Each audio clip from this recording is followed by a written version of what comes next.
बिस्मिल्लाहिर्रहमानिर्रहीम। अस्सलाम वालेकुम स्टूडेंट्स। जैसा कि आप लोग जानते हैं कि हम लोग चैप्टर नंबर 15 होम्योस्टेसिस पढ़ रहे हैं। अब तक हमने जितना कुछ पढ़ा इसमें आप लोग काफ़ी कुछ होम्योस्टेसिस के बारे में सीख चुके हैं। हमारा लास्ट जो टॉपिक था उसमें हम लोगों ने लिवर और किडनी का एक्सक्रीटरी रोल जो है वो हमने देखा कि किडनी किस तरह से और लिवर किस तरह से अपना एक्सक्रीटरी रोल जो है वो परफॉर्म कर रहे हैं। अब जो हमारा नेक्स्ट टॉपिक है kidney as osmoregulatory organ and kidney problem and cures. ये टॉपिक जो है ये मैं आपको इतनी ज़्यादा डिटेल में नहीं करवाऊंगी क्योंकि आपने जूनियर क्लासेस में इसको बहुत अच्छे तरीके से पढ़ रखा है। इस टॉपिक का मैं आपको सिर्फ़ और सिर्फ ओवरव्यू दूंगी। आपने इस टॉपिक को खुद से रीड आउट करना है। ये बहुत इजी इंटरेस्टिंग जो है वो टॉपिक है और ये सारा वही टॉपिक है जो आपने जूनियर क्लासेस में पढ़ चुके हैं।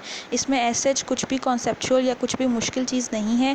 डेट्स वाई ये टॉपिक जो है ये मैंने आपके जो है वो उसको एज असाइनमेंट के तौर पे रखा है। आप इसकी एक असाइनमेंट बनाएं, आप इसको अंडरस्टैंड करें और आपने खुद जो है वो इसको बेटर वे के अंदर जो है इसके पॉइंट्स बना के आपने इसको जो है वो अपने पास सेव कर लेना है। तो kidney as osmoregulatory organ. Osmoregulation का मतलब आप लोगों को पता चल चुका है कि क्या है। Osmo regulation means water and salts का बैलेंस। किडनी का एक्सक्रीटरी रोल तो हमने देखा, आप लोगों ने देखा कि किडनी किस तरह से यूरिन फॉर्मेशन के अंदर हेल्प आउट कर रहा है।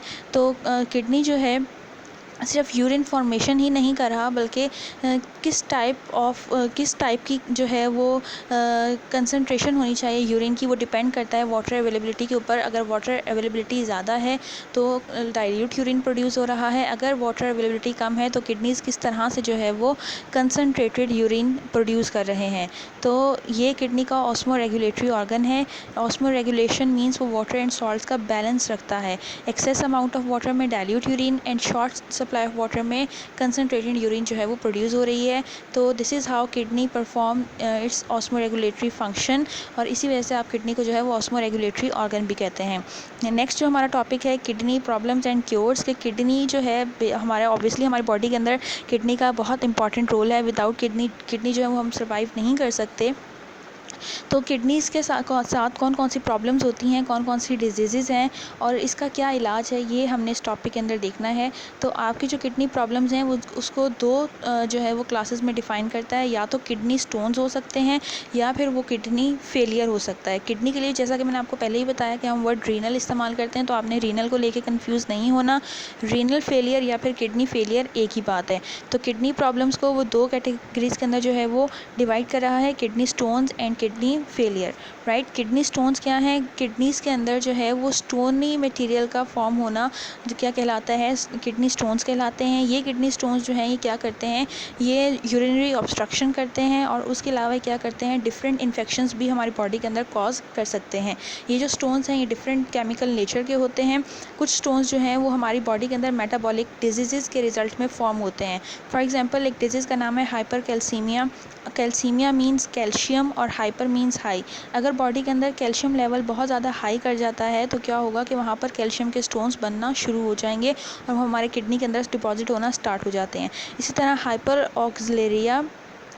ऑक्सिलेरिया में आपको पता चल रहा है कि ऑक्सिलेट्स की जो कंडीशन जो अमाउंट है वो क्या होती है, बढ़ जाती है। ऑक्सिलेट के स्टोन्स जो हैं, कैल्शियम ऑक्सिलेट के स्टोन्स किडनी के अंदर फॉर्म होना स्टार्ट होते हैं। और ये किस वजह से स्टार्ट होते हैं, अगर जो है वो ऑक्सिलेट जो कि ग्रीन वेजिटेबल टोमेटोज़ के अंदर जो है वो प्रेजेंट होता है, अगर उसकी क्वांटिटी इंक्रीज़ हमारी बॉडी के अंदर कर जाए तो वहाँ पर इसके स्टोन्स बनना जो है वो स्टार्ट कर देते हैं। और उसके अलावा वो आपको कैल्शियम ऑक्सिलेट जो स्टोन्स हैं इनकी परसेंटेज बताता है कि 70% ऑफ स्टोन्स जो होते हैं वो कैल्शियम ऑक्सिलेट होते हैं।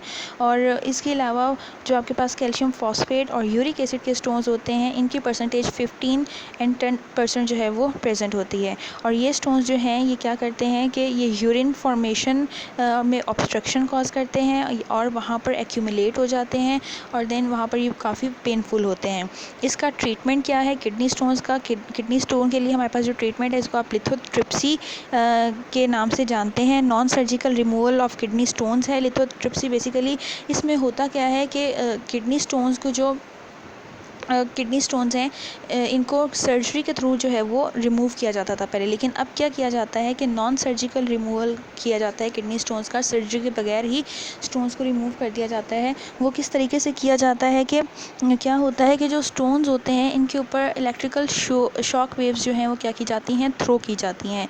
और ये वेव्स क्या करती हैं, ये बेसिकली आपके पास जो है ये हाई कंसनट्रेशन में एक्सरेज होती हैं या फिर अल्ट्रासाउंड जिसको आप कहते हैं। तो उसमें क्या होता है कि outside the machine, outside the body एक मशीन प्रेजेंट होती है, उसके थ्रू आप एक्सरे वेव्स जो है वो स्टोन्स के ऊपर बम्बार्ड कराते हैं, मतलब जो है वो आप फेंकते हैं, इस आसान लफ्ज़ों में आप समझ लें, ठीक है। जिसकी वजह से वो स्टोन क्या हो जाता है, उस स्टोन की स्मॉल पीसीज ऑफ सैंड के अंदर ब्रेक डाउन हो जाती है, और देन वो small PCs of sand through urine हमारी बॉडी से क्या हो जाते हैं, रिमूव हो जाते हैं।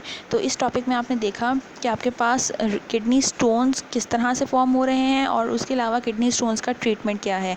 और सेकंड, हमारे पास जो किडनी का प्रॉब्लम हमने स्टार्ट में बताया था वो क्या है, रीनल फेलियर के बहुत सारे ऐसे पैथोलॉजिकल फैक्टर्स हैं। पैथोलॉजिकल मीन्स बहुत सारी डिजीज़ हमारी बॉडी के अंदर ऐसी होती हैं जिसकी वजह से क्या होता है कि हमारे जो नेफ्रॉन है वो कम्प्लीटली, स्पेशली उसका जो नेफ्रॉन है उसका ग्लोमेरुलस पार्ट जो है वो कम्प्लीटली क्या हो जाता है, डिस्ट्रॉय हो जाता है, जिसकी वजह से हमारी बॉडी के अंदर यूरिया का लेवल और नाइट्रोजिनस और अदर जो नाइट्रोजिनस वेस्ट हैं उनका लेवल बहुत ज़्यादा हाई कर देता है, जिसकी वजह से ब्लड प्रेशर और एनीमिया कहते हैं खून की कमी, इस तरह के हमारे पास डिफरेंट जो कॉम्प्लिकेशंस हैं वो सामने आती हैं। तो रीनल फेलियर मीन्स के जो है वो किडनी कम्प्लीटली फेल हो जाते हैं किसी जो है वो डिसऑर्डर की वजह से, या कोई भी फैक्टर है जिसकी वजह से नेफ्रॉन काम करना छोड़ देते हैं, तो फिर आप उस कंडीशन को क्या कहते हैं, रीनल फेलियर कहते हो। और रीनल फेलियर में क्या है कि इसका ट्रीटमेंट क्या है, इसका ट्रीटमेंट है डायलिसिस। डायलिसिस आप लोगों ने बचपन की क्लास में पढ़ रखा है कि ये क्या है, आर्टिफिशियल क्लीनिंग ऑफ ब्लड है, ठीक है। जब जो क्रोनिक रीनल फेलियर के हमारे पास केसेस होते हैं जिसके अंदर किडनी कम्प्लीटली लॉस्ट हो जाती है, ठीक है, या फिर वो जो है वो रिमूव नहीं कर पा रही होती नाइट्रोजनस वेस्ट को, तो उसमें उस कंडीशन में हम क्या करते हैं कि जो पेशेंट का ब्लड होता है हम उसको आर्टिफिशियल किडनीज मींस हम उसको डायलिसिस के थ्रू जो है वो क्या करते हैं, हम पेशेंट का ब्लड जो है वो क्लीन करते हैं ताकि जो है वो पेशेंट जो है वो सर्वाइव कर सके, राइट। और ये कब तक जो है डायलिसिस हम परफॉर्म करते हैं, जब तक जो है आप उसका बेहतर ट्रीटमेंट नहीं कर लेते, हम उसको हेल्दी किडनी जो है वो ट्रांसप्लांट नहीं कर देते, तब तक ये डायलिसिस का प्रोसीजर जो है ये जारी रहता है। हमारे पास दो तरह की डायलिसिस होती है, एक होती है हीमोडायलिसिस और एक होती है पेरिटोनियल डायलिसिस। हीमोडायलिसिस में क्या होता है, haemodialysis means cleaning of the blood, ठीक है। इस प्रोसीजर में क्या होता है कि हम जो ब्लड है उसको क्या करते हैं, एक आर्टिफिशियल मशीन के अंदर से जो है वो पास कराते हैं। इस आर्टिफिशियल मशीन को आप डायलाइज़र कहते हो, डायलाइज़र, या फिर आप इसको आर्टिफिशियल किडनी भी कह सकते हो। इस जो डायलाइज़र ये जो है इसके पास क्या होती है, इसके पास आप समझ लें दो जो है स्पेसिस होती हैं जो कि एक थिन मेम्ब्रेन के थ्रू जो है ये सेमी परमिएबल मेम्ब्रेन होती है, इसके थ्रू जो है ये सेपरेट होती हैं। ब्लड जो है वो एक साइड पे एक मेम्ब्रेन में रन करता है और डायलिसिस फ्लूइड जो है वो दूसरे मेम्ब्रेन में पास करता है। और क्या होता है जिसकी वजह से जो एक एक्सेस वाटर है या फिर सॉल्ट्स वगैरह हैं वो क्या हो जाते हैं, जब वो इस मेम्ब्रेन में से पास करते हैं तो वो वहाँ से फ़िल्टर होकर डायलिसिस फ्लूइड के अंदर एंटर होते हैं, और डायलिसिस फ्लूइड को देन जो है वो एक बैग के अंदर कलेक्ट कर लिया जाता है, और जो क्लीन ब्लड है वो वापस पेशेंट की बॉडी के अंदर जो है वो एंटर करा दिया जाता है।